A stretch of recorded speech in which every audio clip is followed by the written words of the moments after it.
منتخب المغرب يتربع على قارة افريقيا، يحاول احتلال قارة افريقيا ليس بالكلام فقط وانما بالعمل. اسس قاعدة حقيقية للعمل الرياضي المحترف. ها هو يعطي المنتخب خيرة اللاعبين. كان المنتخب كعادته فريق واقعي، درس جيدا، ضغط عليه عاليا واجبره اللعب بالكرات الطويله. في الشوط الاول كان الافضل من حيث الفرص. المنتخب كان يلعب بخطه، يعني نقول لك خطه فريق منظم تكتيكيا من ناحيه الاندفاع البدني. شفنا فريق منظم يغير طريقه اللعب. زدت بمستوى مش متفق مع مزوار، يعني انا عجبني التعامل التكتيكي تاع هذا، وهذا لونترينور هذا عجبني بزاف. بون جو ريان دير، جو ني ريان دير، مي التعامل التكتيكي. معليش تو بو دير رايك.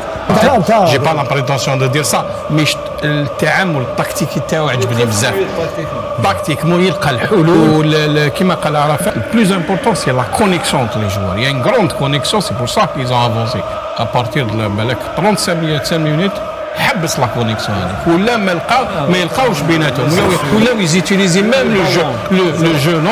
اي سورتو يا رضوان كي تخدم فيزيكمون باش تحبس هاد لو كونيكسيون، عندك سي ان ترافاي فيزيك جيغونتيسك. هذاك سي مش مع لازيري هذا لي جوا اللي عنده يخدموا ديفونسيفمون كيفاش يغلقوا الابواب، ايكيفمون في لا ترانزيسيون سو ترانسفورم جتا رابيدمون يلحقوا لا فاز. كان يلعب المقابله كلاعب تقني، شفت المقابله ولو ما كانش في كان مستوى، شفنا مستوى في كره القدم، شفنا اللاعبين، شفنا المدرب كيفاش فور في لي زانترفال، هو غلق عليهم لي زانترفال ولاو يخرجوا سيكونتي.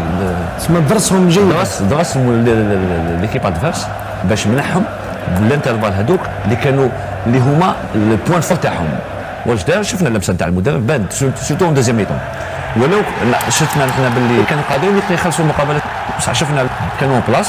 في هذه القضيه لم نسمع ولا كلمه ولا جمله من المدير الفني رايه فيما يحدث في هذه المشاركه، مشاركه المنتخب الجزائري المحليين في الشان الافريقي. لكن فريد، حسب رايك هل ترى انه المدير الفني هنا في الجزائر في الاتحاد الجزائري لكره القدم له دخل في المنتخب الوطني للمحليين والمنتخب الوطني الاول؟ إذا لم يكن حسب رأيي ليس لديه دخل منذ سنوات. إذا لم يكن لديه دخل في المنتخب الوطني للمحليين وليس المنتخب الوطني الأول، فما الذي أتى به إلى هذا المنصب يا عماد؟ كنا تكلمنا عن هذا الشيء. شوف عماد، نحن لا نتحدث عن الماضي باعتبار أن هذه الفيدرالية صاحبة 21 نقطة أتت بمشروع للنهوض بالكرة المحلية. عندما تأتي بهذا المشروع وتضع تلك النقاط الوهمية أمام الرأي العام وأمام الرأي يعني المشاركين أو الفاعلين لكرة القدم، تمنيت أن يعود الدور لهذه المديرية في مثل هذه الأمور عندما نشارك بالمنتخب المحلي في الشان. سعيد تحدث عن الفيفا، أنا لا أتحدث عن الفيفا. سعيد تحدث عن الكاف، أنا لا أتحدث عن الكاف. سعيد تحدث عن الفاف، أنا أتحدث عن الفاف. نحن يجب أن نسطر برنامج للنهوض بالكرة المحلية على المدى القريب المتوسط والبعيد. أولى هذه النقاط هو هذه المشاركة العرجاء. أنا التمست بأنه ليس هناك ولا رؤية مستقبلية لدى هذه الهيئة كيف تشارك أولا بدورة في هذا الظرف، وأنت ربما آخر بطولة لعبت على المستوى العالمي.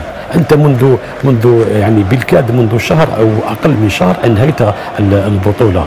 اللاعب وهو بشر وإنسان يحتاج إلى فترة من الراحة ثم يعود ليحضر الموسم القادم. عندما يعود للتحضير تطالبه بجلب الكأس، هذا غير منطقي ومعادي للعلم ولكرة القدم.